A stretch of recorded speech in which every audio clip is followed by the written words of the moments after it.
liggéey bi tàmbale nañ ko depuis atum 2018 daanaka léegi mu yegg ci cappaandaw li bu ñu xooloon ci téeméer bu nekk lu toll ci juróom-ñeent fukki ak lu toftalu daal di nañ koy matale ci projet Manantali 2 bu SOGEM OMVS ñu ni nag lu toll ci juróom-benn fukki milliards ci suñuy koppar la banque mondiale daal di génnee ndaxte ligne haute tension bi nga xam ne am na poste électrique bu nekk ci Tambacounda war na mën a transporter luy toll ci ñeenti téeméeri mégawatt. juróom-ñeent fukki yi ak ñeent mat na ba pare donc li si des tuuti la ñëpp ñu fi nekk tamit man état du Sénégal la représenté mais état du Mali am nañu ko représenté état Mauritanie ñi ngi fi donc yooyu yëpp dafay wane rek ne booloo boobu ñu booloo na bëgg rek suñu réew yi nga xamante dañuy def naan ay pays yi nga xamante ne amuñu doole ñu jëm si kanam. ngir toppatoo environnement ëtt bu yaay bi ñu wërngal këpp tax na waa projet Manantali 2 SOGEM daal di nag liggéeyandoog ñi nga xam ne ñoom ñooy waa Eaux et Forêts. ci COP26 loolu nag la ñuy wax affaire gaz à effet de serre changement climatique te loolu li ci gën a aay mooy garab yi ñuy dagg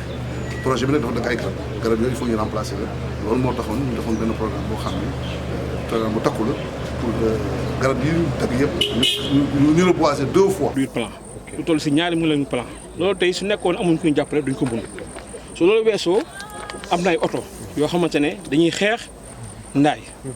muy unité légère am nañ si ñaar si programme bu njëkk bi bu bees bu ren bi amal na si yeneen ñaari oto. ligne haute tension yi fi ñu jaar nag dafa am ay emprise ba tax nag askan wi nga xam ne ñoo fa doon yëngu ak dëkkoon fa lu toll ci ñetti téeméer ak juróom-ñett fukk ak juróom-ñeenti nit daanaka ku ci nekk jox nañ la sa ndàmpaay yemul foofu nag waajal nañu luy toll ci ñaar téeméer ak juróom fukki millions ngir projet d'appui développement local waaye itam ba tey ñaari téeméeri millions yoo xam ne dañ koy jagleel lépp lu jëm ci wàllu autonomisation soxna yi ki nga xam ne moo toogal banque mondiale nañu daal liggéey bi fii leeg weeru mars atum 2022 fekk nag lépp daal dina yemb yegg ci cappaandaw la